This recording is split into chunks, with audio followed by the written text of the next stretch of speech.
আমাদের পার্শ্ববর্তী দেশ বাংলাদেশ আছে না ভাই? বাংলাদেশ কিছুদিন আগে বাংলাদেশে জোর ঝামেলা বিরাট হওয়ার পরে বাংলাদেশের সরকার শেখ হাসিনা ভারতে পালিয়ে এসেছে। আপনারা শুনেন, পালিয়ে আসার পরে বাংলাদেশ, আর বাংলাদেশ হচ্ছে এমন একটা দেশ যে পৃথিবীর বুকে সবচাইতে আগল পাগল ছাগল যদি বলেন কোথায়, তো বাংলাদেশে বসবাস করে।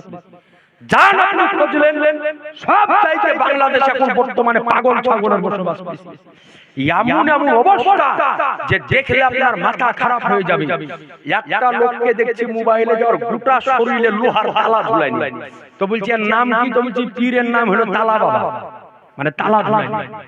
একটা লোকের গলায় দেখছি বদনা ঝুলায়, এর নাম কি? বলছে বদনা বাবা।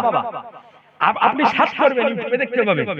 আর একটা লোকের দরবারে মানুষ আর খালি বিড়ি খায়, তো এর নাম কি? এর নাম দিয়েছে বিড়ি বাবা। জি, গোটা পাগল ছাগল হচ্ছে বাংলাদেশে। আপনার বাংলাদেশে এক পীর আচার নাম হচ্ছে উজিয়ানি পীর, আপনি সার্চ করবেন ইউটিউবে, তো আপনি দেখবেন যে ওর এমন জিকির করতে করতে লাফ মারে প্যান্ডেল উপরে উঠে যায়, মানুষ বলে ইশকে লাফাচ্ছে। ওর এতই যে 3 হাত লাফিয়ে প্যান্ডেলের উপরে উঠে যায় খুঁটি বাহে। জি জি, আপনার স্টেজের উপরে জিকির করতে করতে লাফ মারে উঠে লুলুতে মুজাম বাদাম হয়ে যায়। জি, ওর নাম দিয়েছে ইশকের জিকির। তো যত আগল পাগল ছাগল কোন দেশে, তো জান আপনি বাংলাদেশী। আর যত রকমের ফতোয়া ডেলিভারি হয় উল্টে পাল্টা, সব বাংলাদেশ থেকে। জি জি, সব পাগলের জন্ম হচ্ছে এখন বর্তমানে বাংলাদেশে। এই যে কিছুদিন আগে কুরবানি গেল, কুরবানির সময়তে বাংলাদেশের এক ওহাবি শাইখকে জিজ্ঞাসা করেছেন, নাম হচ্ছে আহমদুল্লাহ। জিজ্ঞাসা করেছে কুরবানির আগে যে গরু ছাগলের অন্ডকোষ খাওয়া যায় না না যায়? অন্ডকোষ ওটি আপনারা খান না, ফেলে দেন? জোরে বলেন না গো, ফেলে দেওয়া হয়। তো ও ফতোয়ার উত্তর দিয়েছে যে যদি আপনার রুচি আপনি ওইটাও খেয়ে নেন। আপনি চিন্তা করেছেন যে মানুষকে কোন জায়গায় নিয়ে যেতে, শালা ওগুলা সাতাল ধাঙ্গলারও খাই না, খাই গো। আর মুসলমান মানুষকে যদি প্রয়োজন পড়ে, যদি ইচ্ছা হয় ওটা ওটা। কিন্তু আহেরে বাহিরে অনেক জায়গায় মাটিতে যে দেখবেন যে বিশেষ করে ওহাবি সম্প্রদায় যারা, মাটি দেওয়া হলো পেছনে হাত মুছতে মুছতে বাড়ি লাইন দিয়ে যায় না, যায় না? জোরে বলেন। ওরা বলে যে মাটি দেওয়া হয়ে গেল আর আর কিছু নাই, এখন লাইন ধরে বাড়ি পেরিয়ে যায়। বলে আর কিছু করতে না, মাটি দেওয়া হলো আর কি করবে, আর কি দরকার, কোনো প্রয়োজন নাই কিছু করার। অথচ তাদেরই পরিচালিত অ্যাপ, আপনি মোবাইলে একটা অ্যাপ সার্চ করেন, যে অ্যাপের দলিল তারা সবচাইতে বেশি পেশ করে। আল হাদিস বলে একটা অ্যাপ আছে, অ্যাপটা মোবাইলে আপনার ওহাবিরা কি করে, এটাকে আপনার কন্ট্রোল করে।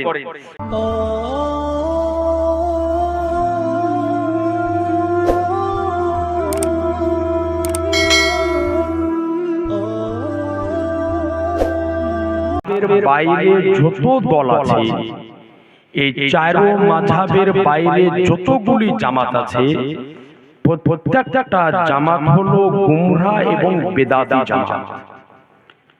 কারণ আপনাকে চারো মাযহাবের মধ্যে একটি মাযহাবের উপরে থাকা, এটা হচ্ছে আপনার জরুরি।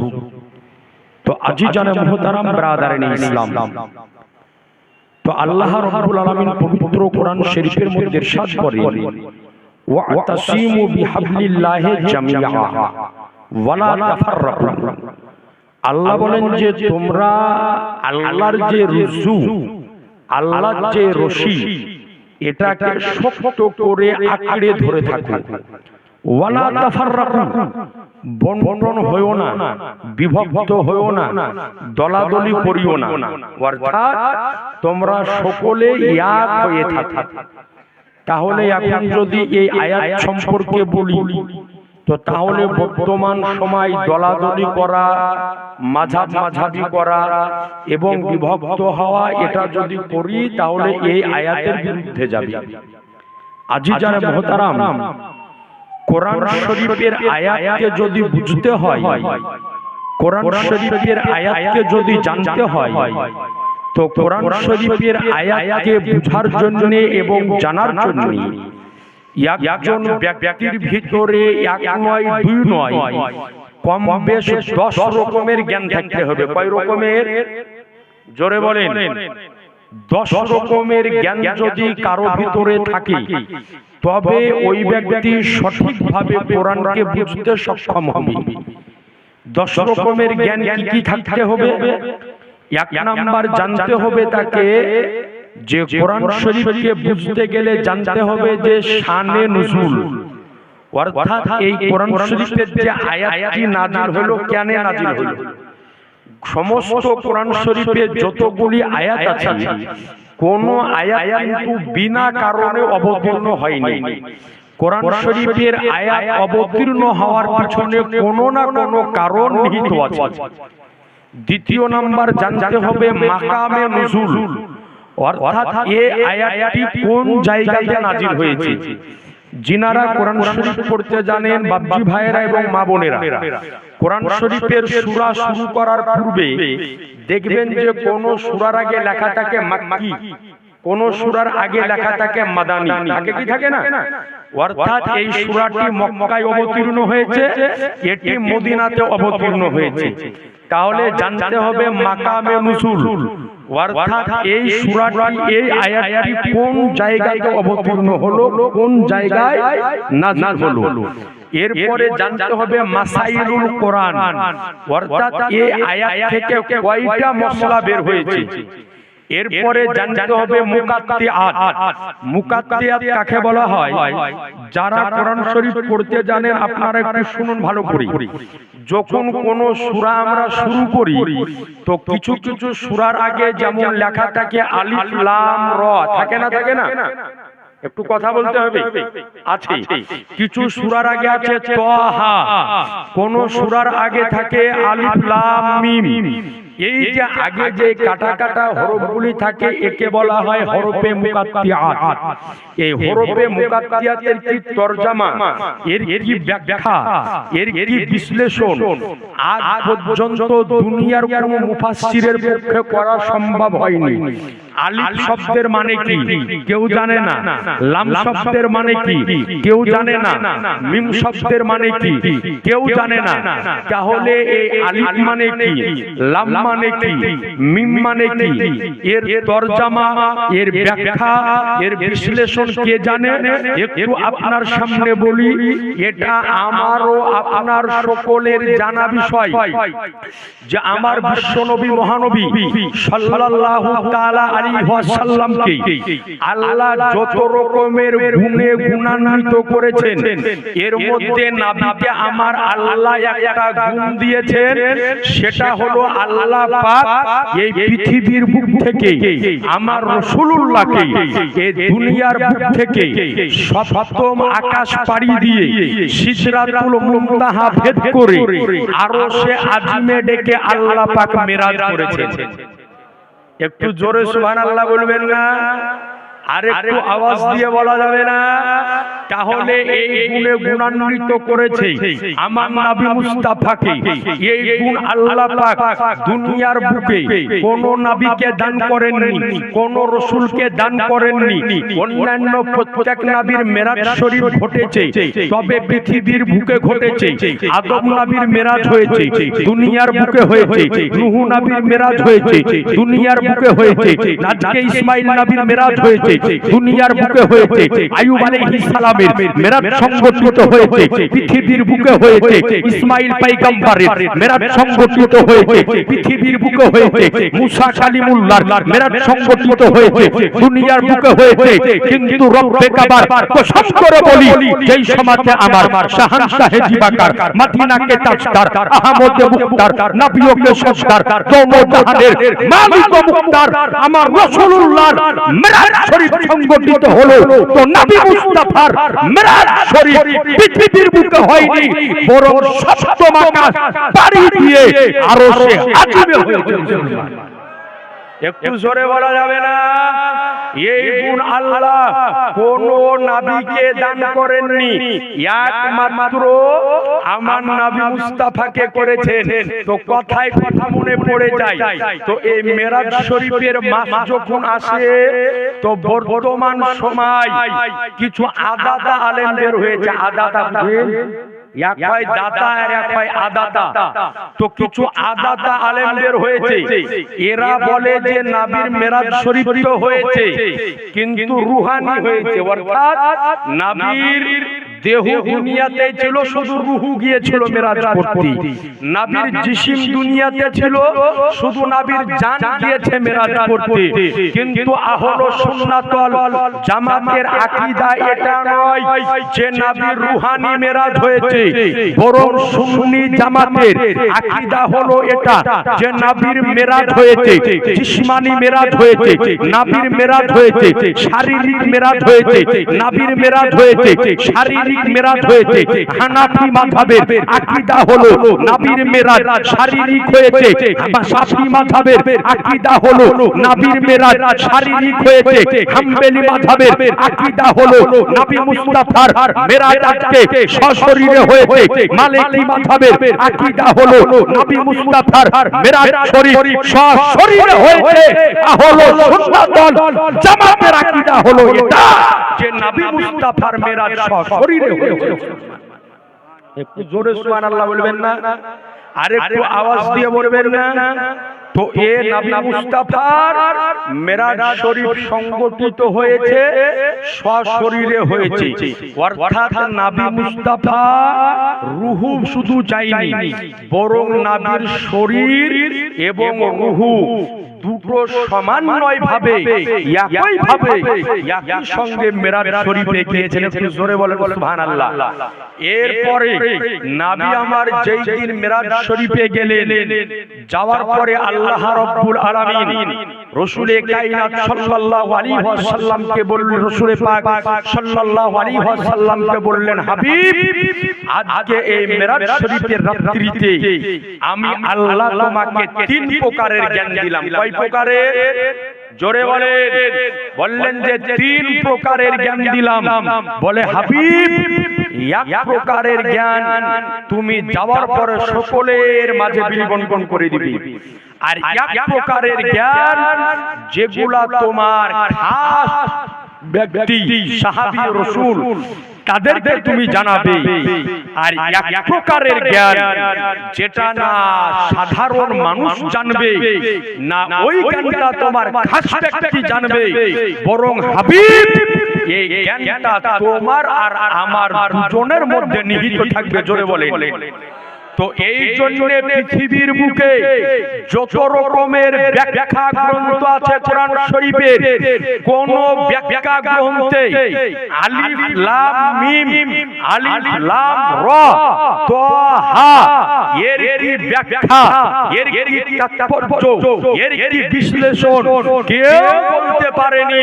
সকলে একটা কথাই লিখেছে, আল্লাহু অর্থাৎ আল্লাহ জানে এবং আল্লাহর নবী জানে। তো এই জন্য আপনাকে বললাম যে একে বলা হয় হরফে মুকাত্তিয়াত। নবী মুস্তাফার উপরে কোরআন যখন নাজিল হচ্ছে, তো কোরআন বহন করে যে ফেরেশতা নিয়ে এসেছেন তার নাম হলো হযরতে জিবরিল আমিন। ঠিক কি না? কি নাম বললাম? জোরে বলতে হবে। হযরতে জিবরিল আমিন আলাইহিস সালাম নবীর নিকটে কোরআন আনতেছেন, নবীর নিকটে কোরআন নিয়ে আসতেছেন।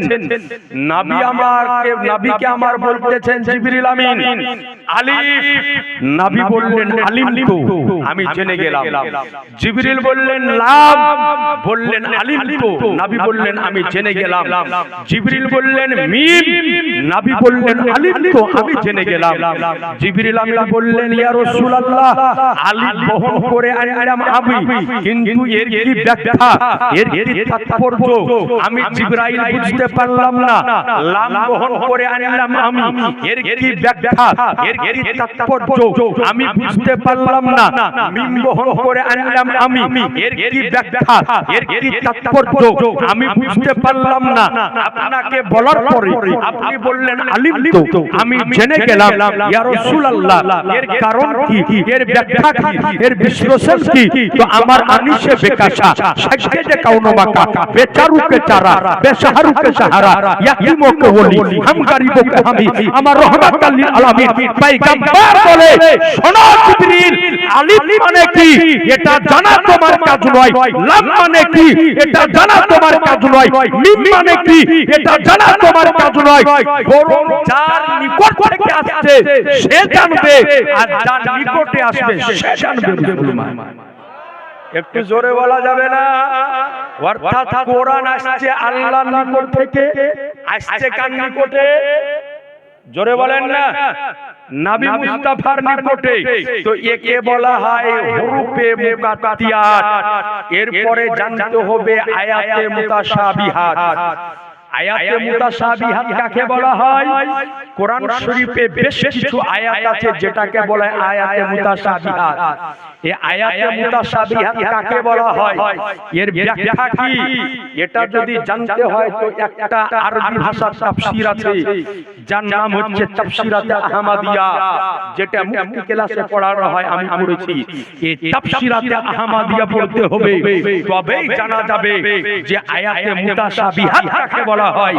আয়াতে মুতাশাবিহাত যেগুলোর উপরে ঈমান রাখতে হয় কিন্তু এর উপরে আকীদা বানানো যাবে না, একে বলা হয় আয়াতে মুতাশাবিহাত। যেমন এর মধ্যে একটা আপনাকে বলে দিই, আমরা সকলে জানি আল্লাহর আকার আছে না, আল্লাহ নিরাকার? জোরে বলতে হবে, আল্লাহ নিরাকার, অর্থাৎ আল্লাহর হাত নাই, আল্লাহর পা নাই, আল্লাহ দেহ থেকে পাক, আল্লাহ হাত থেকে পাক, আল্লাহ চেহারা থেকে পাক, আল্লাহ জিসিম থেকে পাক, আল্লাহ নিন থেকে পাক, আল্লাহ খাওয়া থেকে পাক, আল্লাহ বিবাহ থেকে পাক, আল্লাহ সন্তান জন্ম দেওয়া থেকে পাক। অর্থাৎ এই সমস্ত জিনিস থেকে আল্লাহ হলেন পাক এবং পবিত্র। কিন্তু কোরআন শরীফের মধ্যে আয়াত আছে যে আল্লাহ তার উপরে হাত রাখলেন বা ওর উপরে আল্লাহর হাত। এই আয়াতগুলোকে বলা হয় আয়াতে মুতাশাবিহাত। অর্থাৎ কোরআনে আছে, এটা আপনাকে মানতে হবে, কিন্তু এর উপরে আকীদা বানানো চলবে না। আল্লাহর হাত যদি থাকে তো কেমন আছে, যেটাকে বলা হয় কুদরতি হাত, যার কোনো আকার হয় না, যার কোনো অংশ হয় না। এখন যদি আপনি বলেন যে আল্লাহর আমাদের মতোই হাত আছে, যদি এই কথা কেউ বলে, তাইলে হাত যদি থাকে তাইলে কাঁধও আছে, কাঁধ বুঝেন তো নাকি? তাইলে কাঁধ যদি থাকে তাইলে দেহ আছে, কারণ দেহ ছাড়া কাঁধ হবে না, কাঁধ ছাড়া হাত হবে না। কথা বুঝতেছেন না নাকি? তো কাঁধ ছাড়া দেহ আপনার হাত হবে না, তাহলে আপনাকে আল্লাহর সর্বশরীর মানতে হবে। আর এই জিনিস যদি কেউ মানে, তাহলে এটা হচ্ছে আল্লাহর দেহকে মানা, আল্লাহর হাত মানা। এটা হলো সুন্নাতুল জামাতের আকীদার মধ্যে একটা আকীদা হলো, এটা হলো কুফরি আকীদা। সুতরাং এটার উপরে আকীদা বানানো চলবে না। এই আয়াতগুলোকে বলা হয় আয়াতে মুতাশাবিহাত। এরপরে আপনাকে জানতে হবে নাসিখ এবং মানসুখ। অর্থাৎ কোরআন শরীফের কিছু আয়াত আছে যার আয়াত ঠিক আছে কিন্তু হুকুম শেষ হয়ে গেছে।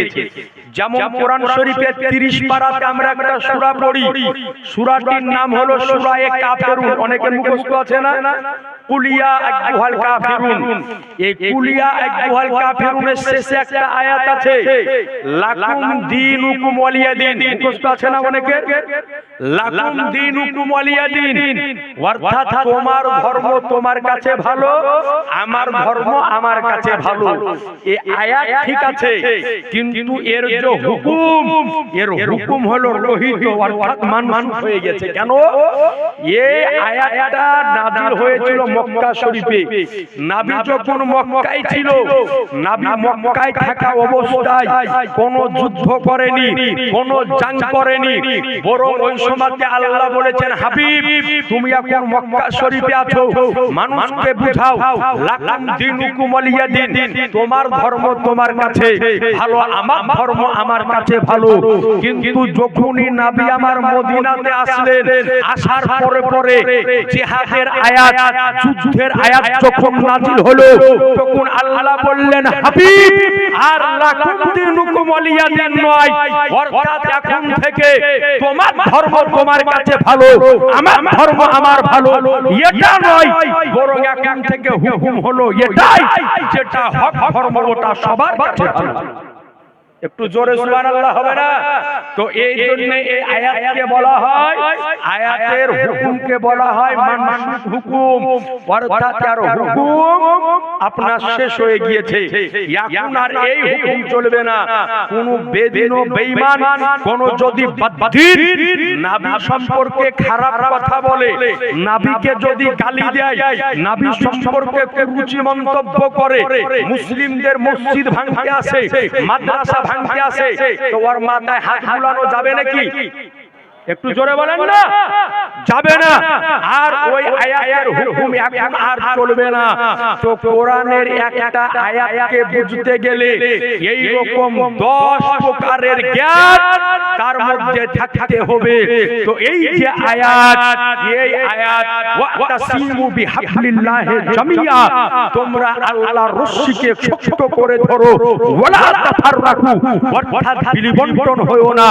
এই আয়াতের ব্যাখ্যা করেছে এক নয়, দুই নয়, একাধিক মুফাসসিরে কেরাম এই আয়াতের ব্যাখ্যা করেছে, কিনারা সকলেই একমত, অর্থাৎ অন্য দলাদলি করিও না, একটা দলের মধ্যেই থাকো, তার নাম হলো আহলুস সুন্নাত ওয়াল জামাত।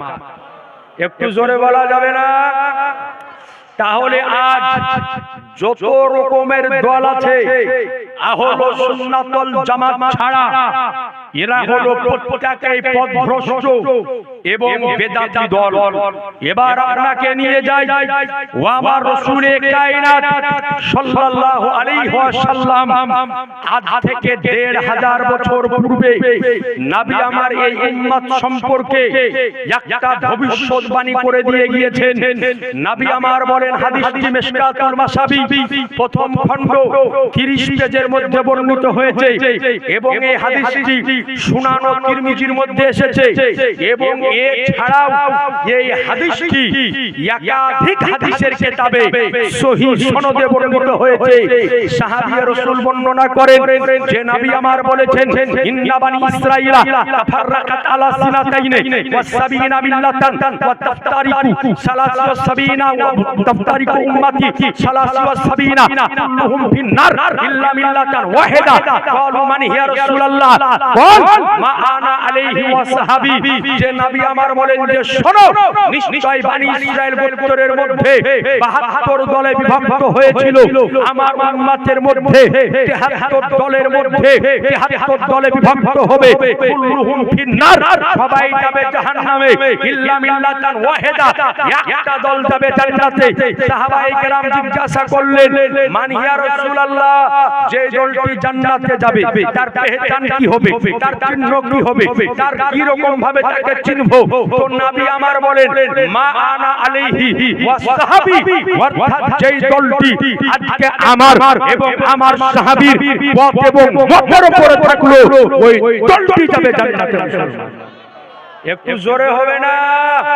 নবী এই কথা বলেননি যে সমস্ত মানুষের মধ্যে হবে, বরং নবী আমার বলেছেন যে আমার উম্মতের মধ্যে হবে, অর্থাৎ নবীর উম্মত যারা দাবি করে তাদের মধ্যেই ভাগটা হবে, তাদের মধ্যেই বিভক্ত হবে।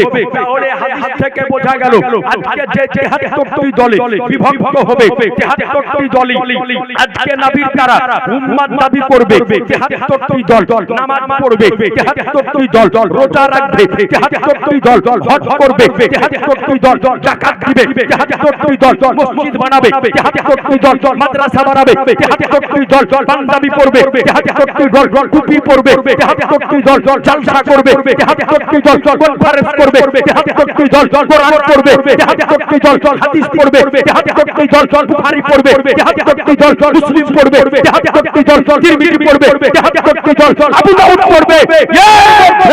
বাহাত্তরটা দল জাহান্নামে যাবে, একটা দল মাত্র জান্নাতে যাবে। মুসলমান, এর মধ্যে একটা দল যাবে জান্নাতে। এখন এই যে হাদিস, এই হাদিসকে কোন ব্যক্তি জাল বা জয়ী প্রমাণ করতে পারবে না, কারণ এটা হচ্ছে অরিজিনাল সহিহ হাদিস। এখন যে নবী বললেন যে একটা দল জান্নাতে যাবে, কয়টা দল? জোরে বলতে হবে, একটা দল। এখন আমাদের পশ্চিমবঙ্গ সহ গোটা ভারত সারা পৃথিবীতে যতগুলি দল আছে তাদের নিকটে আপনি যান, একটা দল আছে তাদেরকে বলা হয় দেবন। নাম শুনেছেন? এদেরকে বলা হয় দেবন। দেবনদের নিকটে যান, যাওয়ার পরে জিজ্ঞাসা করেন যে হ্যাঁ গো, নবী বলেছে যে ৭৩টা দলের মধ্যে একটা দল জান্নাতে যাবে, ওই দলটা কে? তো দেবনরা বলবে যে ওই দলটা হলাম আমরা। এরপরে আরেকটা দল আছে যাদের নাম হচ্ছে আহলুল হাদিস, বুকের উপরে হাত রেখে নামাজ পড়ে, দেখেছে? ওদের নিকটে চলে যান, এদের নাম কিন্তু আহলুল হাদিস নয়, এদের অরিজিনাল নাম হলো ওয়াহাবি। এদের নাম আহলুল হাদিস পরে পরে রাখা হয়েছে, তাদেরই কিতাব আমাদের কিতাবে নাই। তাদের এই কিতাব মুরসালে সিদ্দিকী, ওয়াহাবিদের সবচাইতে বড় মৌলবী নাম হলো আপনার মাওলানা নওয়াব হাসান খান সিদ্দিকী। তারই কিতাব মুরসালে সিদ্দিকীর ১৬২ পেজের মধ্যে তিনি লিখেছেন যে আমাদের অরিজিনাল নাম হলো ওয়াহাবি, কিন্তু আমাদেরই একজন মাওলানা নাম হলো তার হুসাইন বাটলবি, সে ইংরেজদের কাছ থেকে আহলুল হাদিস নামটা ধার করে নিয়েছে। যদি আপনার অবিশ্বাস হয়, আমার কাছে মোবাইলে কিতাব আছে, আপনি দেখতে পারেন। আজিজানে মুহতারাম, তো এদের অরিজিনাল নাম হলো ওয়াহাবি, কিন্তু এরা পরে পরে নাম নিয়েছে আহলুল হাদিস। তো এরা বুকের উপরে হাত রেখে নামাজ পড়ে। এদের নিকটে চলে যান, হ্যাঁ গো, নবী যে বলেছে যে একটা দল জান্নাতে যাবে, ওটা কে? ওরা বলবে ওটা হচ্ছে আমরা। বলবে না? বলবে না? ওরা বলবে আমরা।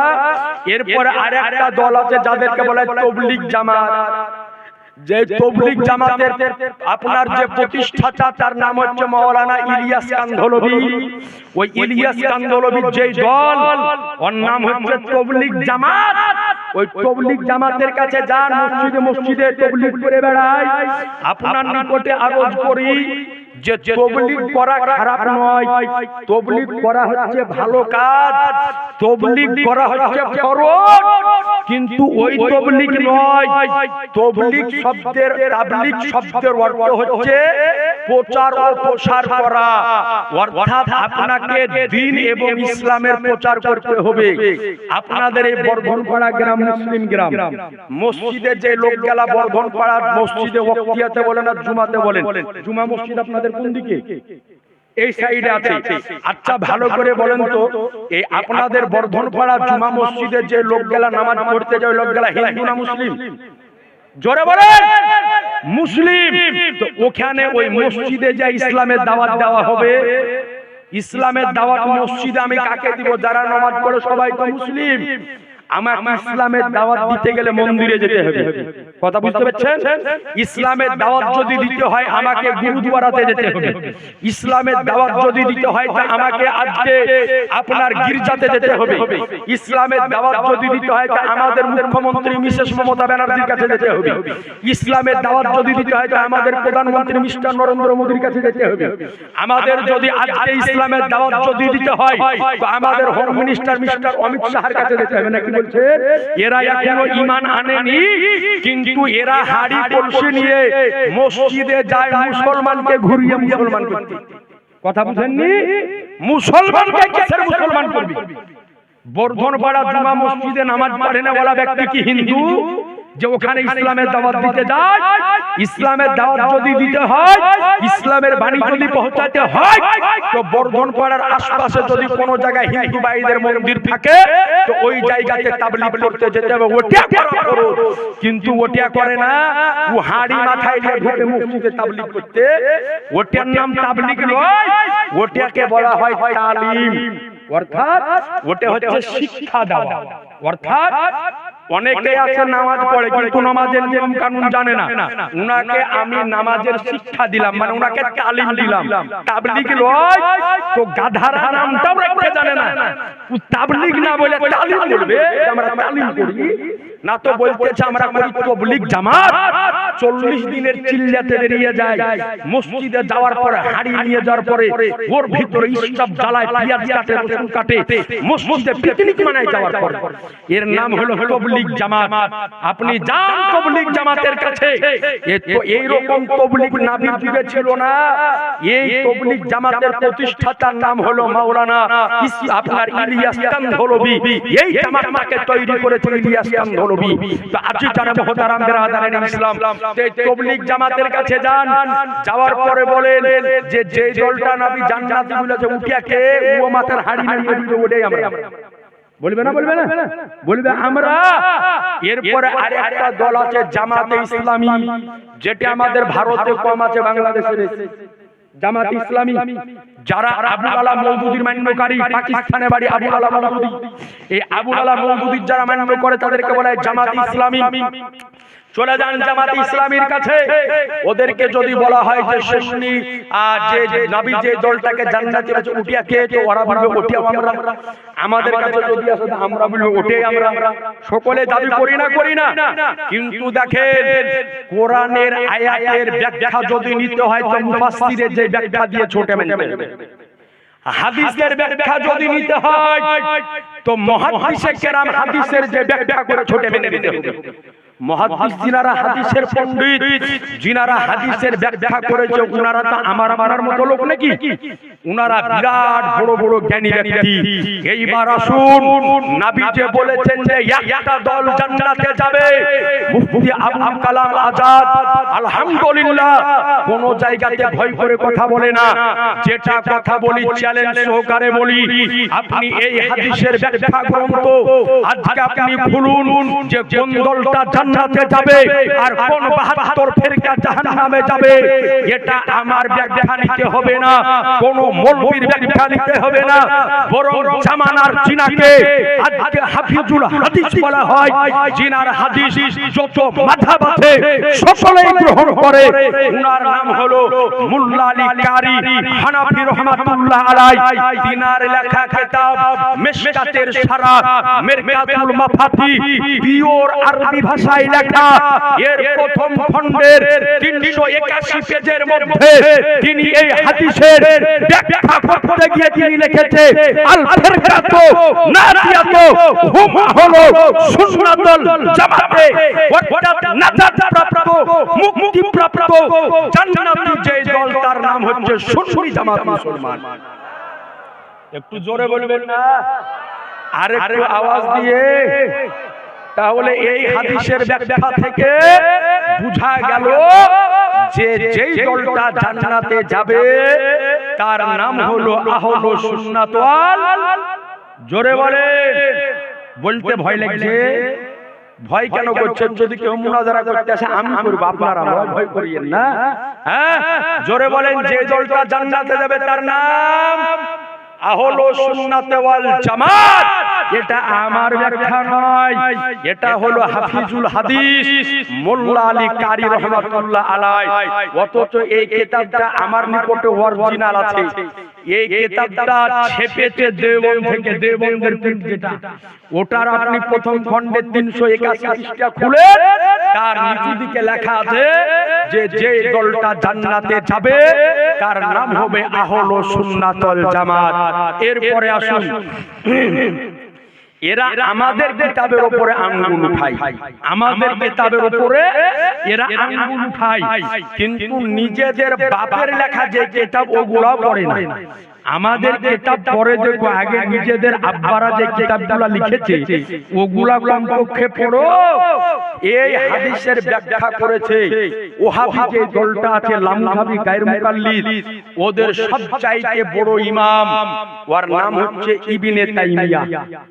যে ইবনে তাইমিয়াকে তারা বাপ বলে স্বীকার করে, যে ইবনে তাইমিয়ার হাদিসকে তারা মানে, যে ইবনে তাইমিয়া কোন হাদিসকে সহিহ বললে সহিহ আর জয়ীফ বললে জয়ীফ, ওই ইবনে তাইমিয়ার একটা কিতাব আছে মাজমুআয়ে ফাতওয়া, পিওর আরবিতে লেখা।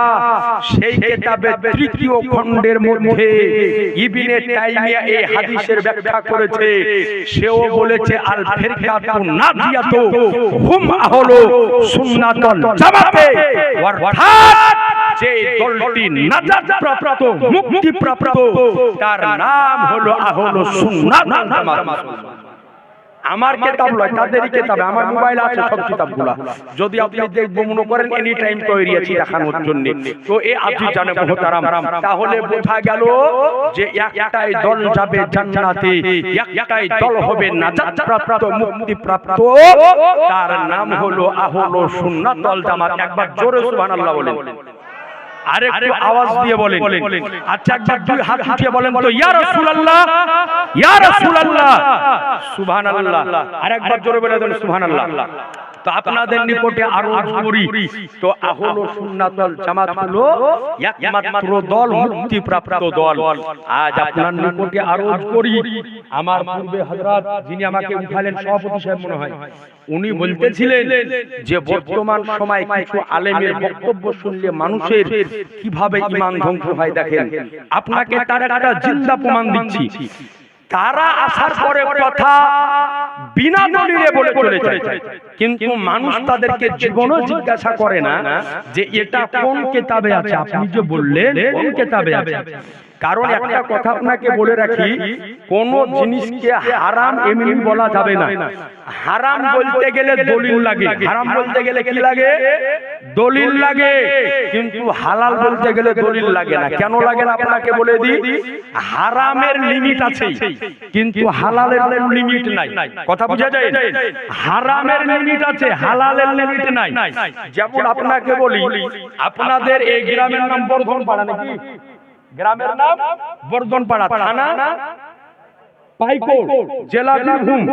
তো যদি আপনি এখন আমাকে বলেন মুফতি সাহেব আপনি একটা মশলা বলেন তো, যে আমাদের বীরভূম ডিস্ট্রিক্টের পাইকোট থানার বর্ধনপাড়া গ্রামের একটা মেয়ে আর কালিয়াচক থানার একটা ছেলের বিয়ে দিব, এটা কুরআন হাদিসে হালাল না হারাম? তো এখন যদি আমি গোটা কোরআন এবং হাদিসের পৃষ্ঠে উল্টে ফেলে দিই যে এই বর্ধনপাড়া গ্রামের মেয়ে আর কালিয়াচক থানার ছেলের বিয়ে করা হালাল না হারাম, তো গোটা কোরআন হাদিস উল্টে ফেললে আমি এই মশলা পাবো না। কেন পাবো না? তার কারণ হলো যে আমাকে দেখতে হবে যে যেই সমস্ত মেয়ের সাথে বা যেই সমস্ত ছেলের সাথে আল্লাহ বিবাহ হারাম করেছে, ওই হারামের লিস্টে বর্ধনপাড়ার মেয়ে আর কালিয়াচকের ছেলে আছে না নাই? যদি ওই হারামের লিস্টে নাম না থাকে তো হালাল। কথা বুঝাচ্ছেন? তো এই জন্য আপনাকে খুঁজতে হবে যে হারামের লিস্ট দেখতে হবে যে এটা আল্লাহ বা আল্লাহর নবী হারাম করেছেন না করেননি। যদি হারাম করেন তো হারাম, আর হারাম যদি না করে তো ওটা হচ্ছে হালাল। যেমন আপনাকে বলে দিই খাবারের দিক দিয়ে, এখন আমাদের ঘরে তৈরি হয় বিরিয়ানি। আজকে মনে আপনাদের এখানে তোফা বিরিয়ানি আছে, মনে আছে না? বিরিয়ানি। তো আমরা এখন বিরিয়ানি খাই, পোল্ট্রির বিরিয়ানি যাকে বলি চিকেন বিরিয়ানি, এরপরে খাই খাসির বিরিয়ানি, মটন বিরিয়ানি, এরপরে গরুর বিরিয়ানি, এরপরে দেশি মুরগির বিরিয়ানি। আচ্ছা ভালো করে বলেন তো যে নবীর যুগে পোল্ট্রি মুরগির বিরিয়ানি ছিল না? ছিল না? জোরে বলেন, আরেকটু আওয়াজ দিয়ে। ছিল না। কেন? কারণ হচ্ছে পোল্ট্রি মুরগি আবিষ্কার হওয়া আজ থেকে 20 বছর বা 30 বছর হলো, বা খুব বেশি হলে 40 বছর হলো। নবীর যুগে ছিল না। এখন যদি প্রশ্ন করেন যে মুফতি সাহেব পোল্ট্রির মুরগির বিরিয়ানি খাওয়া হালাল না হারাম, তো আপনি যদি গোটা খুঁজে উল্টে ফেলে দেন তো আপনি দলিল পাবেন না যে এটা হালাল না হারাম। কিন্তু কি আপনাকে উসুল মেনে নিতে হবে। কি উসুল? যে আপনাকে দেখতে হবে যে যেই সমস্ত খাবারকে নবী এবং আল্লাহর রাসূল হারাম করেছেন, ওই সমস্ত খাবারের মধ্যে পোল্ট্রির মুরগি যদি হারামের লিস্টে থাকে তো হারাম, যদি হারামের লিস্টে না থাকে তাহলে এটা হালাল। সুতরাং আল্লাহ এবং আল্লাহর রাসূল যতগুলি খাবারকে হারাম করে দিয়েছে, ওই সমস্ত খাবার হারাম। এগুলা ব্যতিরিক্ত কিয়ামত পর্যন্ত যতগুলি নিত্য নতুন খাবার তৈরি হবে সব হালাল। জোরে হবে না? আরেকটু আওয়াজ দিয়ে হবে না? এইবার আসুন, তো আসা হট করে হারাম বলে দিয়ে চলে গেল। আর মানুষ ওকে জিজ্ঞাসা করলো না যে হালাল কেন হারাম কেন, বললেন দলিলটা তো দিয়ে যান। কারণ হারাম বললে তার দলিল থাকবে, কারণ হারাম সাবিত করতে গেলে কাতিউস সুবুত লাগে। কাতিউস সুবুত কাকে বলা হয়? হয় কোরআনের আয়াত লাগবে না সহিহ হাদিস লাগবে, তবেই হারাম হবে। কথা বুঝেন ভালো করে। তো এই বাত দেখেন কেমন করে মানুষকে গুমরাহ বানায়। আমরা বিভিন্ন জায়গাতে আল্লাহর ওলির মাজারে যাই না? একটু কথা বলতে হবে, একটু জোরে বলেন না। যাই। পাথর চাপড়ি আপনারা গিয়েছেন না জাননি? একাধিকবার গিয়েছেন। অনেকে সদরলাপুর এই যে সিরাজউদ্দিন আখি রহমাতুল্লাহ আলাইহি মাজার আছে মালদাতে, অনেকেই যায়। পান্ডুয়া শরীফ হুজুর আলাউল হক পান্ডবীর মাজার অনেকেই যায়। তো আমরা দেখি যে অনেক মাজারে মানুষে মুরগি ছাগল গরু মান্নত করে নিয়ে যায় না? আপনারা হয়তো অনেকে গিয়েছেন পাথর চাপড়িতে গরু নিয়ে ছাগল নিয়ে। তো কয়েকদিন আগে একটা বক্তব্য শুনলাম বর্ধমানের একটা মৌলবি, অত নাম নিতে ঘৃণা লাগে আমাকে, কিন্তু এর পরেও না বললে হয় না। কারণ না বললে আপনাদের ঈমানটা হেফাজত হবে না। যে কত বড় খতরনাক জঘন্যতম কথা বলে গিয়েছে, অথচ মানুষ বলছে যে ওই ঠিক। আপনি শুনেন ভালো করে, বলছে যে একটা প্লেটে শুয়োরের মাংস আছে, আমার কাছে ভিডিওটা আছে, আর একটা প্লেটে মুরগির মাংস আছে। কোন মুরগি? যে মুরগি মাজারে নিয়ে যাওয়া হয়। তো বলছে আপনাকে খুব খিদে লেগেছে, তো আপনাকে খুব ভোগ লেগেছে, না খেলে আপনি মারা যাবেন। তো আপনার নিকটে ওই মাংস আছে, এক প্লেটে শুকুরের মাংস আর এক প্লেটে মাজারের মুরগির মাংস। তো বলছে মুহাদ্দিসে কেরামরা মত দিয়েছে যে আপনি শুকুরের মাংসটা খান, মুরগির মাংসটা খায়েন না। নাউজুবিল্লাহ বলেন, একটু জোরে নাউজুবিল্লাহ বলেন। এই কথাটা কে বলেছে? বর্ধমানের একটা ডাবচোর আছে, নাম জানেন আপনারা? কি নাম বলেন তো? জোরে বলেন। ওর নাম হচ্ছে ডাবচোর ইয়াসিন। এখনো ভিডিওটা খুব এদিক ওদিকে চলছে।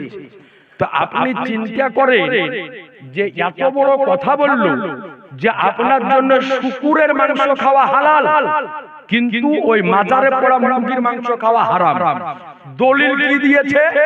সূরা বাকারার একটা দলিল দিয়েছে কি, যে ওই সমস্ত পশু মানুষের জন্য খাওয়া হারাম যে পশুতে আল্লাহ ব্যতিরিকে অন্য কারো নাম নিয়ে জবাই করা হয়। ভালো করে উত্তর দিবেন, কথা আমার বুঝতে পারছেন তো আপনারা? বিরক্ত হচ্ছেন কি? বিরক্ত হননি তো? ভালো করে উত্তর দেন। যখন আপনারা পাথর চাপড়ি দাদা মাহবুব শাহ রহমাতুল্লাহ আলাইহির মাজারে মুরগি নিয়ে যান, তো মুরগিটা যখন জবাই করা হয়, তো জবাইটাতে দাতা বাবার নাম নেওয়া হয় না আল্লাহর নাম নেওয়া হয়? জোরে আল্লাহর নাম নেওয়া হয়। তো আমরা যে জায়গাতে আজকে মুরগি জবাই করি, গরু জবাই করি, ছাগল জবাই করি, ওই জায়গাতে আল্লাহর নাম নিয়ে জবাই করি। মুরগিটা জানোয়ারটা খাওয়া হারাম কখন হবে? যখন ওই জানোয়ারটাতে আল্লাহ ব্যতিরিকে অন্য কারো নামে জবাই করা হবে।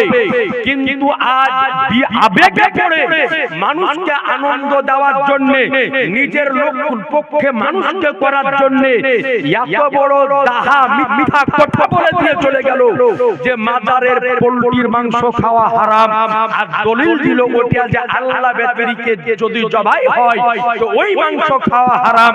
আজ আপনার নিকটে আরোপ করি, এ পেটমুটা ডাবচোর ভার বাপের কালে কোনদিন কিতাব পড়েনি। আজ আপনার নিকটে আরোপ করি, আল্লাহর ওলিদের মাজারে আমরা মুরগি ছাগল মান্নত কেন করে নিয়ে যাই? মান্নতটা তো আল্লাহর জন্য হয়, কিন্তু মাজারে নিয়ে যাওয়ার উদ্দেশ্য হয় এটাই যে আল্লাহর ওলির দরবারে যাব, ওই জায়গাতে সিরনিটা পাকিয়ে গরিব ফকির মিসকিন যদি কিছু থাকে তাদেরকে খিলাবো, ওলির দরবারে ফাতিহাটা করে আল্লাহ ওয়ালার ওসিলাতে আল্লাহর নিকটে দোয়া করব, তারপরে নিজেই একটু সিরনিটা খাবো আর মানুষকে খাওয়াবে। উদ্দেশ্য এটাই কি না? জোরে বলেন না, এটাই কি না? এটাই তো উদ্দেশ্য। কিন্তু এত বড় কথা ভুলে দিয়ে চলে গেল, মানুষকে জিজ্ঞাসাও করে না যে এটাতে বললেন যে এটা দলিল কোথায়। কারণ আপনার নিকট আরো 14 পুরুষ মারা যাবে, কিন্তু এর দলিল দিতে পারবে না। জি ওর বরবাদ করে কবরে করে দেবে, দলিল পেশ করতে পারবে না যে কোথায় লেখা আছে এটা। অথচ এমনি মানুষকে বলে দিয়ে চলে গেল। জি এরপরে দেখেন মানুষকে কেমন করে গুমরাহ করে। এই আমাদের পার্শ্ববর্তী দেশ বাংলাদেশ আছে না ভাই, বাংলাদেশ কিছুদিন আগে বাংলাদেশে জোর ঝামেলা বিরাট হওয়ার পরে বাংলাদেশের সরকার শেখ হাসিনা ভারতে পালিয়ে এসেছে। আপনারা শুনেন, পালিয়ে আসার পরে বাংলাদেশ, আর বাংলাদেশ হচ্ছে এমন একটা দেশ যে পৃথিবীর বুকে সবচাইতে আগল পাগল ছাগল যদি বলেন কোথায়, তো বাংলাদেশে বসবাস করে। জান আপনি বুঝলেন, সবচাইতে বাংলাদেশ এখন বর্তমানে পাগল ছাগলের বসবাস করে। এমন এমন অবস্থা যে দেখলে আপনার মাথা খারাপ হয়ে যাবে। একটা লোককে দেখছি মোবাইলে, যাওয়ার গোটা শরীরে লোহার তালা ঝুলাই, তো বলছি এর নাম কি, তো বলছি পীরের নাম হলো তালা বাবা, মানে তালা ঝুলাই। একটা লোকের গলায় দেখছি বদনা ঝুলাই, এর নাম কি, বলছে বদনা বাবা। আপনি সার্চ করবেন ইউটিউবে দেখতে পাবেন। আর একটা লোকের দরবারে মানুষ আর খালি বিড়ি খায়, তো এর নাম কি, এর নাম দিয়েছে বিড়ি বাবা। জি, গোটা পাগল ছাগল হচ্ছে বাংলাদেশে। আপনার বাংলাদেশে এক পীর আছেন, নাম হচ্ছে উজিয়ানি পীর। আপনি সার্চ করবেন ইউটিউবে, তো আপনি দেখবেন যে ওর এমন জিকির করতে করতে লাফ মারে প্যান্ডেল উপরে উঠে যায়, মানুষ বলে ইশকে লাফাচ্ছে। ওর এতই যে 3 হাত লাফিয়ে প্যান্ডেলের উপরে উঠে যায় খুঁটি বাইরে। জি জি, আপনার স্টেজের উপরে জিকির করতে করতে লাফ মারে উঠে লুলুতে মুজাম বাদাম হয়ে যায়।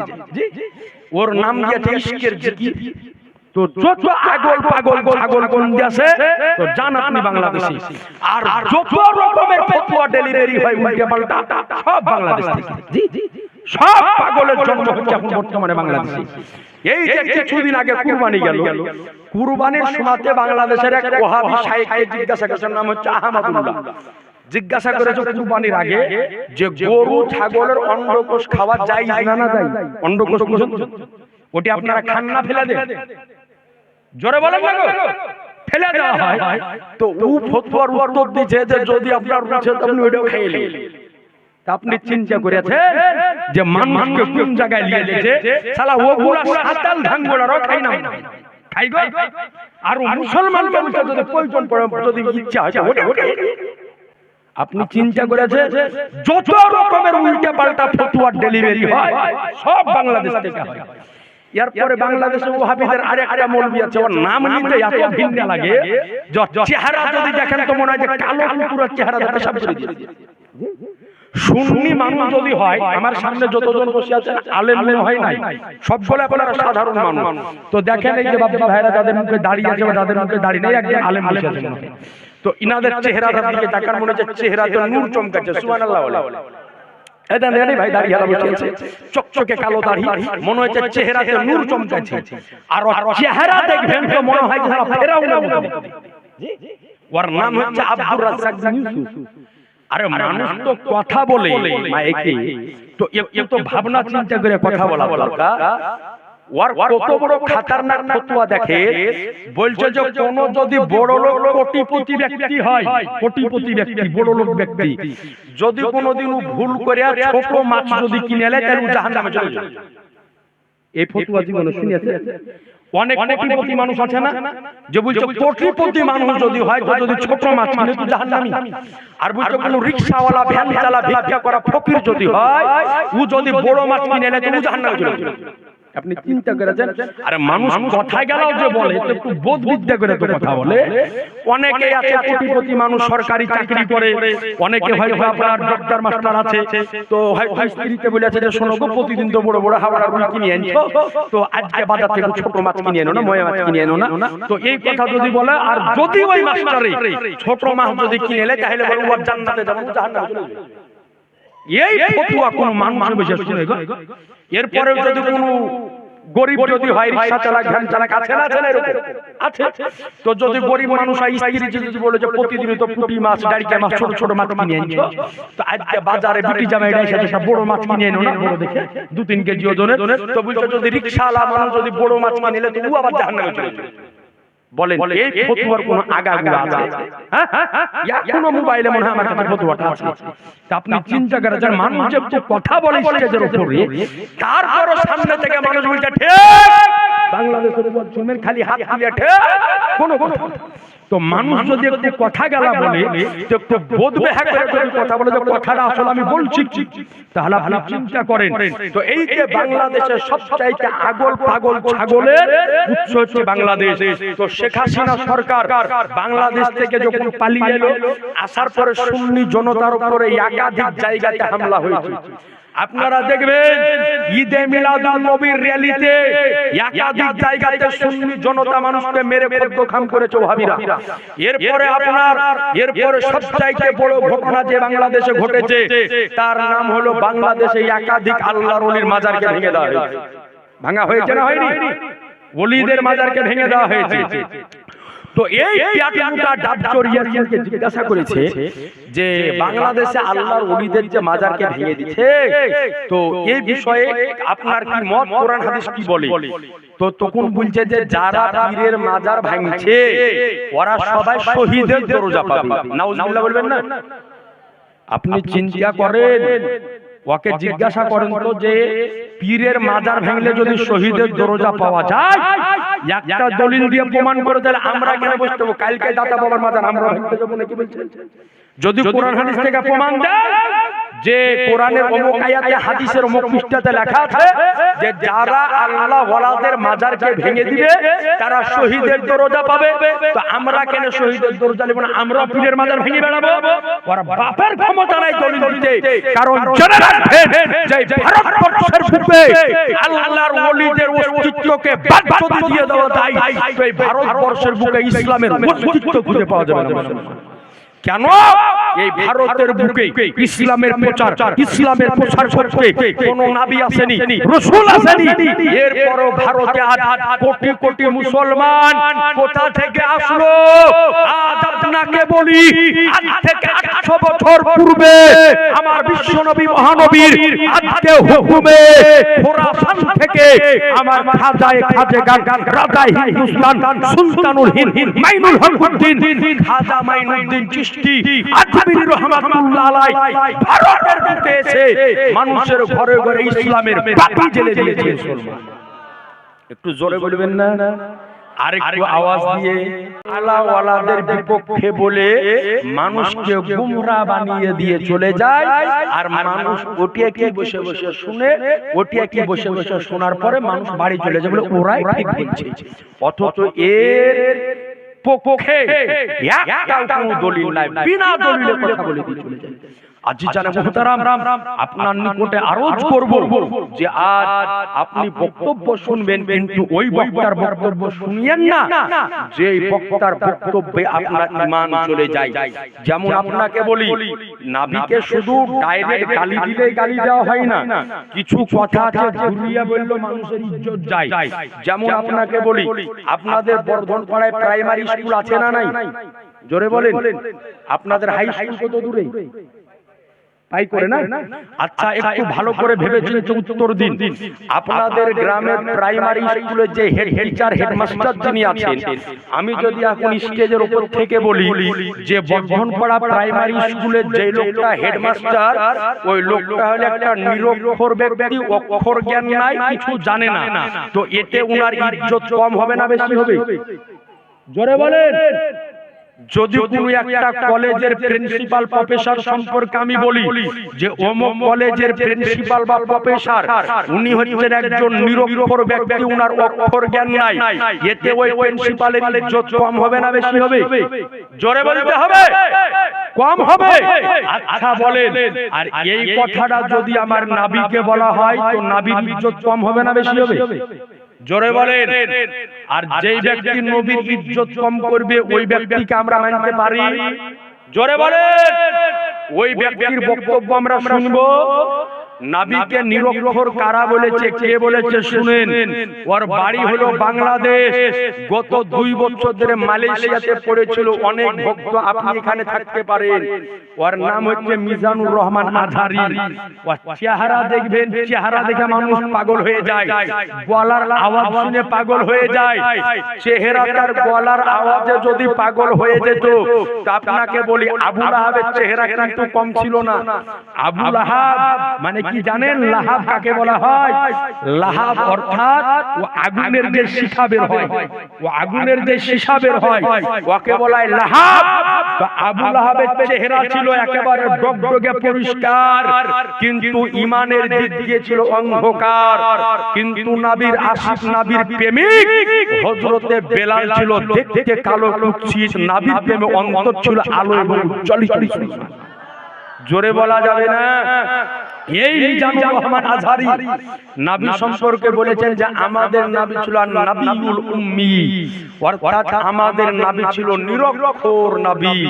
নিরক্ষর কোন ব্যক্তিকে বলা হয়? যেই ব্যক্তির অক্ষর জ্ঞান থাকে না, তাকে তো নিরক্ষর বলা হয়। যেটা আমাদের বাংলা ভাষায় আমরা বলি মূর্খ, তাকে তো নিরক্ষর বলে। তো নবীকে বললো নবী ছিলেন নিরক্ষর। ওহে গাধা, উম্মি শব্দের অর্থ নিরক্ষর নয়, তো উম্মি শব্দের ব্যাখ্যা কি? সুদূর মক্কা শরীফকে বলা হয় উম্মুল কোরা। কেন বলা হয় উম্মুল কোরা?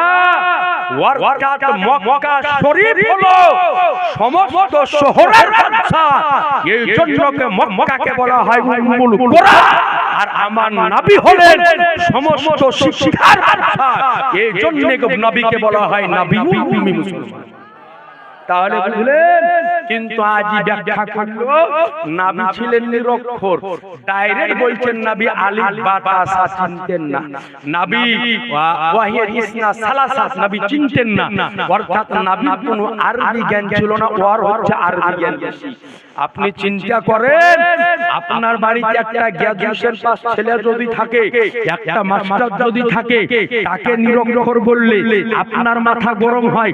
আপনার স্কুলের মাস্টারকে নিরক্ষর বললে আপনার মাথা গরম হয়ে যায়। আপনার প্রফেসরকে নিরক্ষর বললে আজকে আপনার মাথা গরম হয়ে যায়। কিন্তু নবী হচ্ছেন আমাদের প্রাণ অপেক্ষা দামি, নবী হচ্ছেন আমাদের জান অপেক্ষা দামি, নবী হচ্ছেন আমাদের জীবন অপেক্ষা দামি।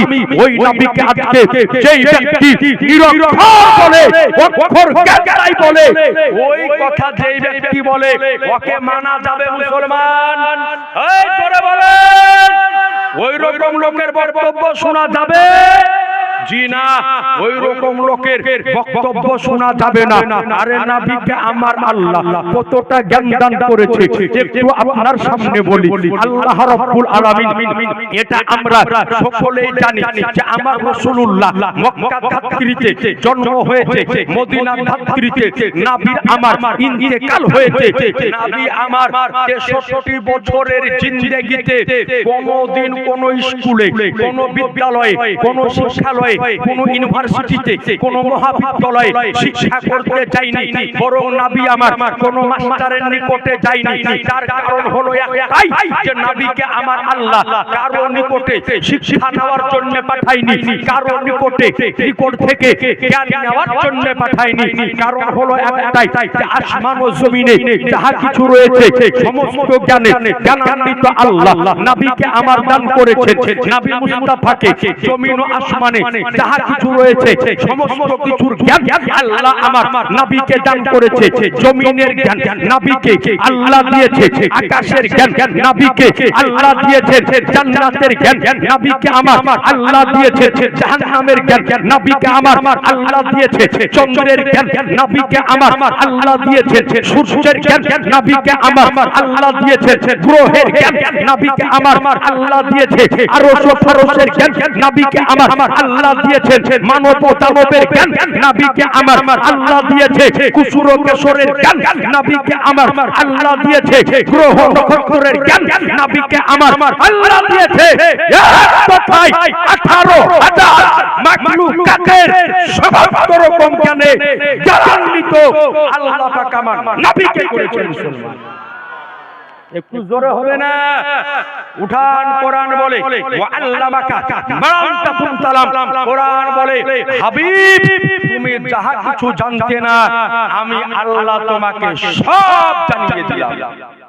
একটু জোরে বলতে হবে। অর্থাৎ কোরআন বলল যে হাবিব তুমি যা কিছু জানতে না আমি আল্লাহ তোমাকে সব জানিয়ে দিয়েছি। নবীকে আমার আল্লাহ কেন দুনিয়ার কোন শিক্ষকের নিকটে পাঠাইনি? আপনারা আমার সামনে অনেক আপনারা জ্ঞানী জ্ঞানী ব্যক্তি, বাংলার জেনারেল শিক্ষিত ব্যক্তি আছেন। আচ্ছা বলেন তো, আমরা বা আপনারা যেই সমস্ত শিক্ষকের নিকট থেকে শিক্ষা নিয়েছি, এটি আমরা কি বলতে পারি যে আমি যে শিক্ষকের কাছ থেকে শিক্ষা নিয়েছি আমার ওই শিক্ষকের কাছে সমস্ত রকমের জ্ঞান আছে? বলা যাবে এটা? একটু জোরে বলেন না। কোন না কোন দিকের কমতি তার ভিতরে আছে, তাই ঠিক কি না? এই জন্য নবীকে আমার আল্লাহ কোন দুনিয়াবি শিক্ষকের কাছে পাঠাননি, যে দুনিয়ার কোন শিক্ষকের নিকটে যদি নবী যেতেন তো দুনিয়াবি কোন না কোন শিক্ষকের নিকটে কোন না কোন জ্ঞানের কমতি ছিল। কিন্তু আল্লাহ বলেন, হাবিব তোমাকে যেমন আমি পরিপূর্ণ করে পৃথিবীর বুকে পাঠিয়েছি, তো আমি আল্লাহ তোমাকে সমস্ত দিকের পরিপূর্ণ জ্ঞান দান করে দিলাম। জোরে বলেন। আচ্ছা বলেন, আল্লাহর নিকটে কোন জ্ঞানের কমতি আছে? একটু জোরে বলেন না। কোন জ্ঞানের কমতি নাই। এই জন্য আমার আল্লাহ আমার নবী মুস্তাফাকে সমস্ত জ্ঞান, সমস্ত ইলম আল্লাহ আমার নবীকে দান করে দিয়েছেন। বলেন সুবহানাল্লাহ। এইবার আসুন আপনাদের নিকটে আরোপ করি যে রাসূলে কায়নাত সাল্লাল্লাহু আলাইহি ওয়াসাল্লাম সম্পর্কে একাধিক বিরূপ মন্তব্য তারা করে। জেনে রাখবেন, নামাজ, রোজা, হজ, যাকাত, তাসবিহ, তাহলিল যত রকমের ইবাদত আছে, যদি নামাজ পড়ে পড়ে কপালে যদি ঘটা পড়ে যায়, সমস্ত সম্পদ বিক্রি করে যদি প্রতি বছর হজ করে আর উমরা যদি করে, দান সাদকা করে পাহাড় যদি উল্টে দেয়, নবী সম্পর্কে একটা যদি কুরুচি মন্তব্য করে, তার ইবাদতের দাম আছে? একটু জোরে বলেন না। আর ইবাদতের কোনো মূল্য নাই। এই জন্য আমাকে আপনাকে সর্বপ্রথম নবী সম্পর্কে সঠিক ধারণা রাখতে হবে। একবার দরুদ পড়েন, আল্লাহুম্মা পানি বকে নরমাল ঠান্ডালে বুঝুন, নরমাল পানি বকে দেখেন, একটু নরমাল পানি বকে ঢালিয়েছে আলে সাইয়্যিদিনা, নরমাল পানির বোতল নিয়ে এসো।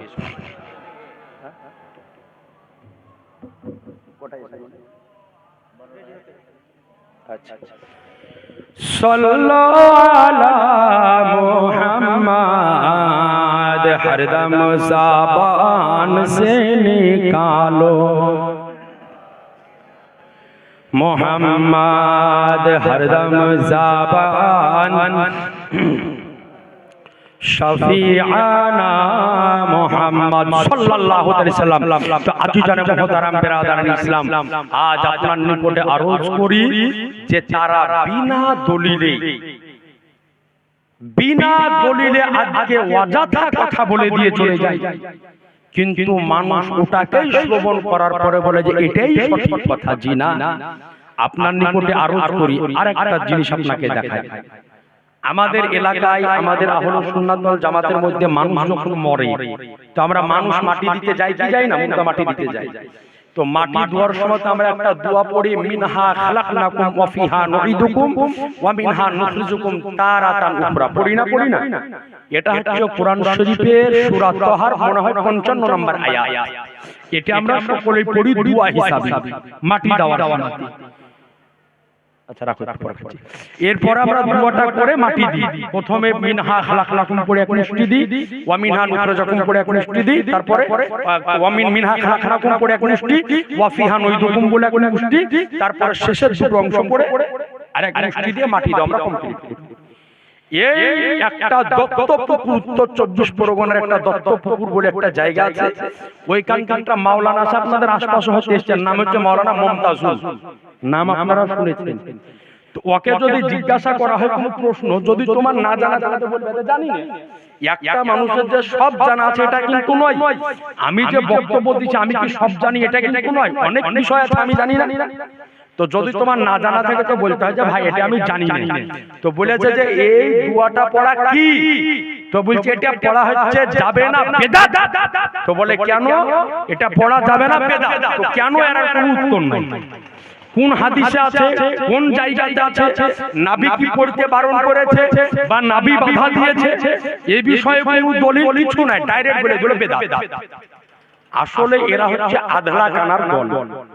যদি কমপক্ষে দুই একটা হাদিসের কিতাবগুলো যদি খুলে দেখতো যে হাদিসের মধ্যে আছে না নাই।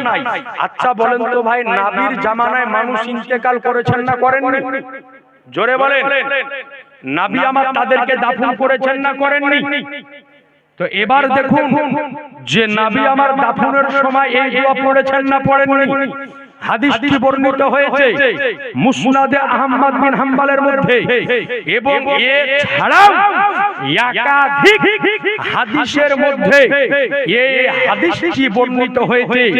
হযরত আবু উমামা রাদিয়াল্লাহু আনহু বর্ণনা করেন যে রাসূলে কায়নাত সাল্লাল্লাহু তাআলা আলাইহি ওয়াসাল্লামের মেয়ে হযরতে উম্মে কুলসুম রাদিয়াল্লাহু তাআলা আনহা যখন ইন্তেকাল করলেন, তো আমার নবী তিনাকে কবরে রাখলেন।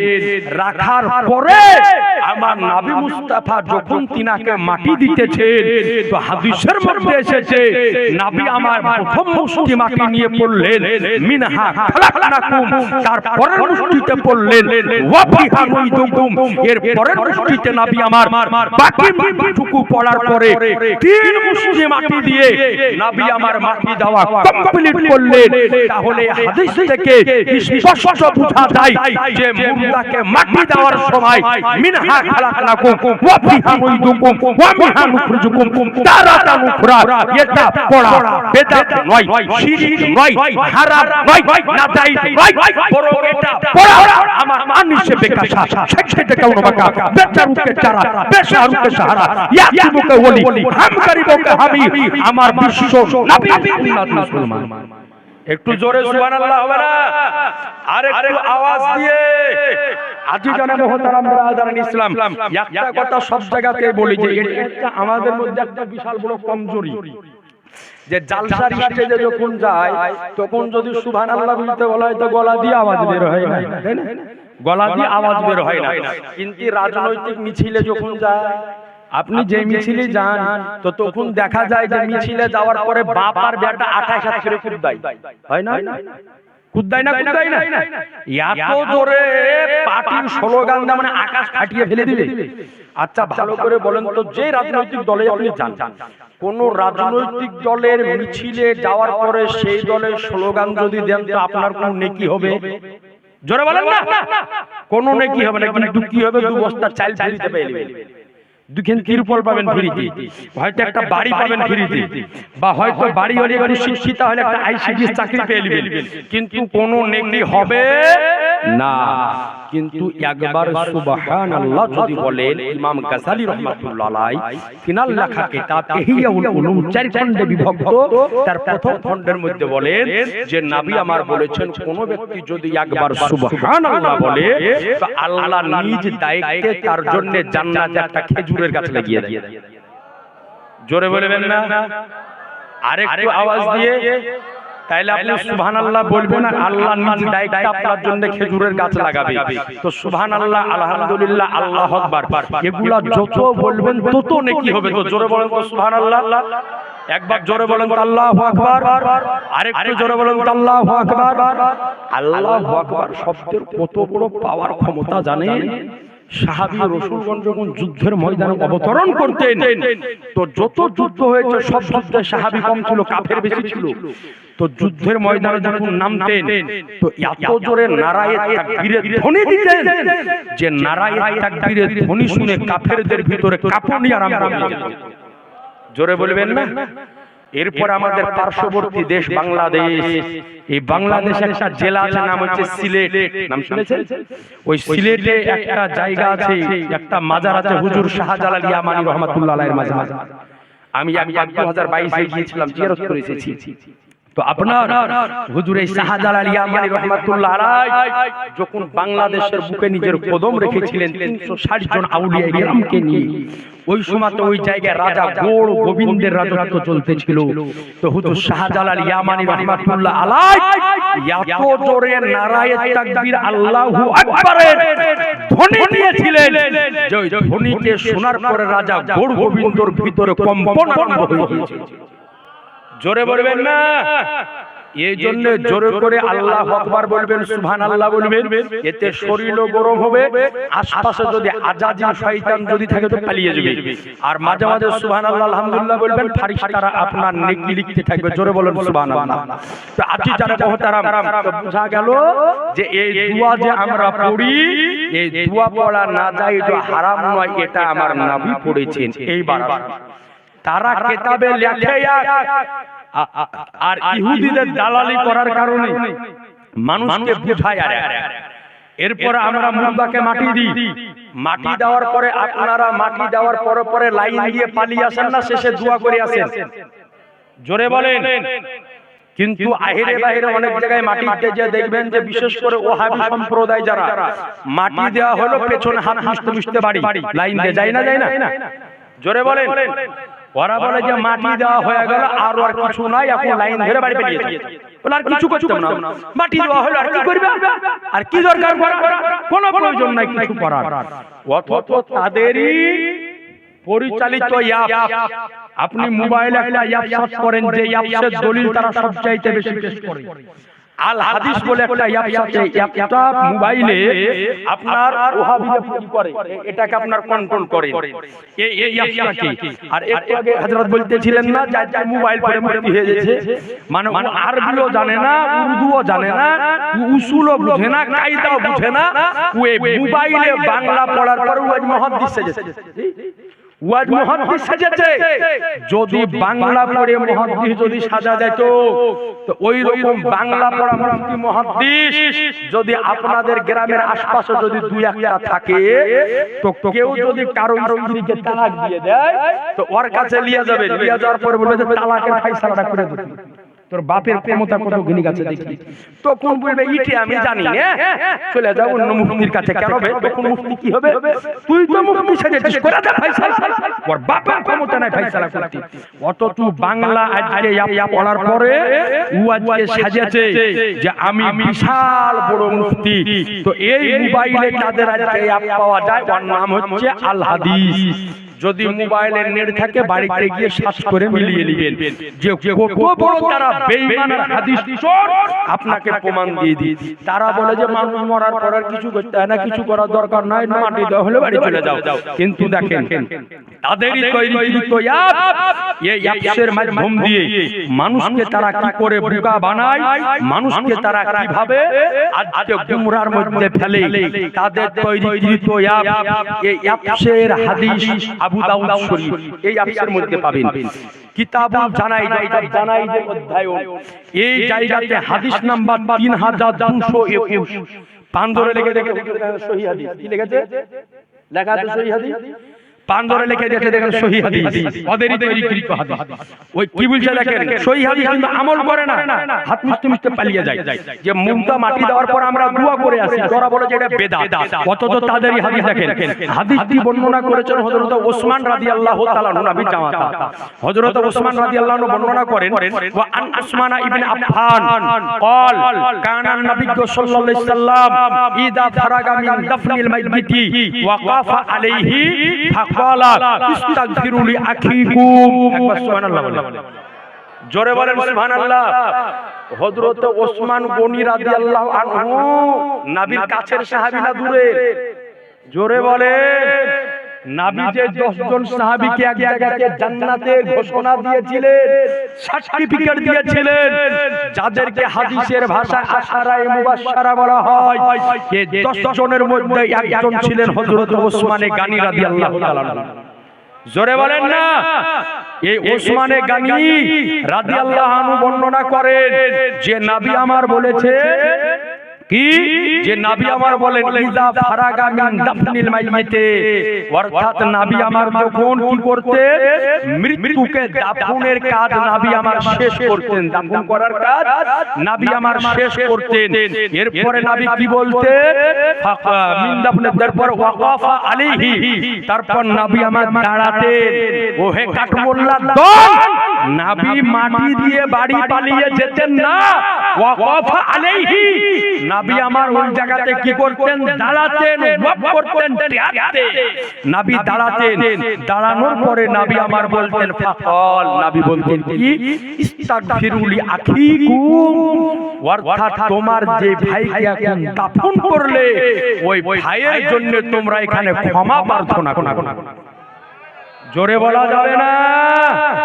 আর এই আধলা কানার দলেরা বলে যে মাটি দেওয়া হলো পালিয়ে যাওয়া, কিন্তু নবী আমার পালিয়ে যেতেন না। নবী আমার মরা মাটি দেওয়ার পরে ওই জায়গাতে দাঁড়িয়ে বলতেন তোমরা কি করো? তোমার ভাইয়ের জন্য ক্ষমা প্রার্থনা করো।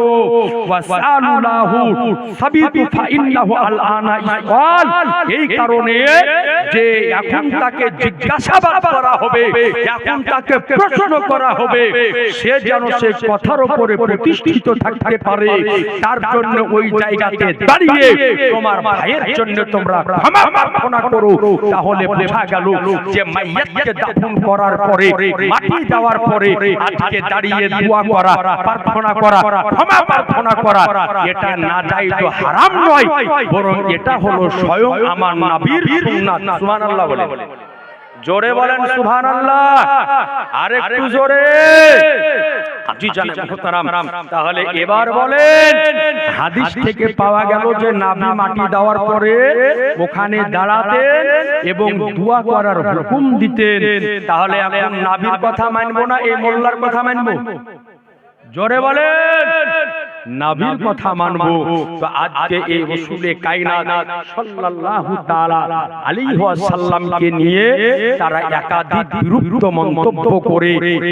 মন্তব্য করে নবীর শান ও মান এবং ইজ্জতকে কমাতে চায়, আউলিয়ায়ে কেরামদের ইজ্জতকে কমাতে চায়। এ আজিজানে মুহতারাম ব্রাদারিন ইসলাম, তো আপনাদের নিকটে আবেদন করি যে এই রকমের দল, এই রকমের মাযহাব, এই রকমের জাতি থেকে নিজেকে হেফাজত করবেন, দূরে রাখবেন, না তো জেনে রাখবেন যে কোনো সময়তেই আপনার ঈমানকে ধ্বংস করে দিবে, আপনি নিজেও বুঝতে পারবেন না। জি, জেনে রাখেন পৃথিবীর বুকে চোর আছে দুই রকম, একটা আছে মালি চোর আর একটা আছে ঈমানি চোর। যদি আপনার বাড়ি থেকে মাল চলে যায়, ধন চলে যায়, সম্পদ চলে যায়, দ্বিতীয়বার ফেরত আনতে পারবেন, কিন্তু আজ যদি একবার ঈমান চলে যায় তো ঈমান আপনার নিকটে আনা খুব মুশকিল হয়ে যাবে। এর জন্য এই রকম ঈমান চোর থেকে দূরে থাকবেন। বলেন ইনশাআল্লাহ, জোরে বলেন ইনশাআল্লাহ। একবার দরুদ পড়েন, আল্লাহুম্মা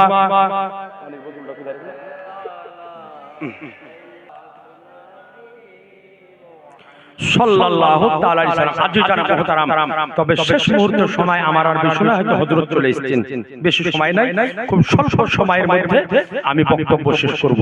তবে শেষ মুহূর্তে আরেকটা কথা আপনাদেরকে বলে দিয়ে যাই। বর্তমান সময় অনেক দল কিন্তু নিজেদেরকে আহলে সুন্নাত ওয়াল জামাত দাবি করে, করে না? একাধিক দল আছে যারা নিজেদেরকে আহলে সুন্নাত ওয়াল জামাত দাবি করে। এখন বর্তমান সময়, তাহলে যেহেতু সকলে অনেকে আহলে সুন্নাত ওয়াল জামাত দাবি করে, তাহলে আসল আর নকল আছে না নাই? জোরে বলেন না, আসল আর নকল আছে। তো এখন আমাকে আপনাকে জানতে হবে যে আসল সুন্নি কোনটা আর নকল সুন্নি কোনটা। কারণ আহলে সুন্নাত ওয়াল জামাত খালি ভুলে দিলে ওই দিকে চলে যায় না, আগে যাচাই করিয়েন। কারণ সুন্নি জামাত অনেকেই নিজেকে দাবি করতেছে যে আমরাও হলে সুন্নি জামাত। জি না, একটা কথা বলি যে যাচাই বাছাই কেমন করে করবেন। যখন এখানে দাঁড়িয়ে বলছেন নারায়ে তাকবীর, তো আপনারা কি বলছেন? যখন বলছেন নারায়ে সালাত, যখন বলছেন মাসলাকে আলা হযরত, কি বলছেন? জোরে বলেন, মাসলাকে আলা হযরত তখন বলা হচ্ছে জিন্দাবাদ। তো আজ বর্তমান সময় যতগুলি নিজেকে আহলে সুন্নাত ওয়াল জামাত দাবি করে, এর মধ্যে আসল এবং নকল আছে। তো আসল এবং নকল চিহ্নিত করার, প্রত্যেকটা জিনিস চিহ্নিত করার একটা করে যন্ত্র আছে। কোনটা আসল কোনটা নকল, একটা সোনা যদি আপনি নিয়ে যান তো স্বর্ণকারের কাছে এমন যন্ত্র আছে, লাগিয়ে বলে দিবে কোনটা আসল কোনটা নকল। তো বর্তমান সময় কোনটা আসল সুন্নি আর কোনটা নকল সুন্নি এটা যে যন্ত্রতে ধরিয়ে দেয় তারই নাম হলো মাসলাকে আলা হযরত। জোরে বলা যাবে না সুবহানাল্লাহ? তো এইবার যারা মাসলাকে আলা হযরতের নারা লাগায় বিশেষ করে এই ভারতবর্ষে বাংলাদেশে, তারা হলো আসল সুন্নি। আর যারা আলা হযরতের নাম শুনে গায়ে আগুন লেগে যায়, জেনে রাখবেন এর মধ্যে ভেজাল ভরা আছে। কথা বুঝলেন? এর মধ্যে ভেজাল ভরা আছে। তো সুতরাং আসল সুন্নি আর নকল সুন্নি যাচাই এবং বাছাই করে নেবেন। আজ আপনাকে বলি আজিজানে মুহতারাম ব্রাদারানে ইসলাম, কারণ আমার ও আপনার ঈমানকে নষ্ট করার জন্য একাধিক দল, একাধিক পথ, একাধিক মত আজকে ঘুরতেছে, যারা সহিহ হাদিসের নাম দিয়ে মানুষের ঈমানকে লুটতেছে, সহিহ হাদিসের নাম দিয়ে মানুষের ঈমানকে বরবাদ করতেছে। কেমন করে করতেছে আপনাকে বলি। আচ্ছা ভাই, আমরা শবে বরাত পালন করি না করি না? জোরে বলেন। হালুয়া রুটি হয় না হয় না? এইদিকে খুব হয়, দাঁড়িয়ে হয় না, কি দেখছেন? এবার শবে বরাতের রোজা রাখেন না রাখেন না? জোরে বলেন। রাখেন। তো এই মুমতাজুলকে জিজ্ঞাসা করেছে যে শবে বরাতের রোজা রাখা যাবে না যাবে না? তো পান্দর একজন চাচা বসে আছে, চাচার বয়সের মানুষ। তো বলছে, আরে চাচা, তুমি যদি একটা শবে বরাতের রোজা রাখো তুমি জাহান্নামে চলে যাবে। নাউজুবিল্লাহ বলেন না? আপনি চিন্তা করেন, আপনারা শবে বরাতের রোজা রেখেছেন না রাখেননি? যদিও পুরুষরা কম রাখে, মেয়েরা বেশি রাখে। তো বলছে যে শবে বরাতের কেউ যদি একটা রোজা রাখে তাহলে ওই ব্যক্তি চলে যাবে জাহান্নামে। তো দলিল নাই, কোনো দলিল নাই। দলিল কি নাই? আন্দাজে কথা কোথায় পাইলে বলে পড়াবে? আজিজানে মুহতারাম ব্রাদারানে ইসলাম, আপনি চিন্তা করেন যে বলে দিল যে কোন ব্যক্তি যদি শবে বরাতের একটা রোজা রাখে তাহলে ওই ব্যক্তি যাবে জাহান্নামে। অর্থাৎ আপনারা যারা রোজা রেখেছেন আপনারা কেউ জান্নাতে যাবেন না। মুমতাজুল কথা সব আপনারা জানেন। আর ওই একটা যাবে জান্নাতে, জান্নাতের বাপ তৈরি করেছে। কথা বুঝেছেন? তো এই রকম বেদ ছাড়া আদাতা আনাল্লা কথা বলে দেওয়ার পর স্টেজ থেকে চলে যায় আর মানুষ চুপচাপ শুনে লাই, অথচ জিজ্ঞাসাও করে না যে এই যে কথাটা বললেন এটা দলিল কোথায় আছে। আপনি যে বললেন যে শবে বরাতের রোজা যদি কেউ একটা রাখে জাহান্নামে যাবে, কেন বললেন? কি কারণে বললেন? এর দলিল কি? তো এর দলিল ওর নিকটে কিছুই নাই, ও কিছুই দিতে পারে না, মানুষও জিজ্ঞাসা করে না। আপনাকে বলি যে এরা হাদিস তো খুলে দেখে না। শবে বরাতের রোজা রাখার হাদিস আবু দাউদে আছে, শবে বরাতের রোজা রাখার হাদিস মুসনাদে আহমদ বিন হাম্বলে আছে, শবে বরাতের শবে রোজা রাখার হাদিস মুসান্নাফে আব্দুর রাজ্জাকে আছে, শবে বরাতের হাদিস আজকে মুসামুল কাবীরের মধ্যে আছে। এই রকম এক নয় দুই নয়, একাধিক হাদিস শাস্ত্রের কিতাবের মধ্যে শবে বরাতের রোজা রাখার হাদিস আছে। মুসলমান একটু জোরে বলেন। কিন্তু আজ আন্দাজে কথা বলে দিয়ে চলে যায় আর মানুষ ওটাকে শুনে এলে মজা মেরে নেয়। এই জন্য আপনাকে বলি, যদি কোনোদিন বলে তো আগে জিজ্ঞাসা করবেন যে দলিলটি আগে দাও, যে এর দলিল কোথায় আছে, এর দলিল কোন জায়গায় পাবো। তো এই কথাটা আগে জিজ্ঞাসা করবেন।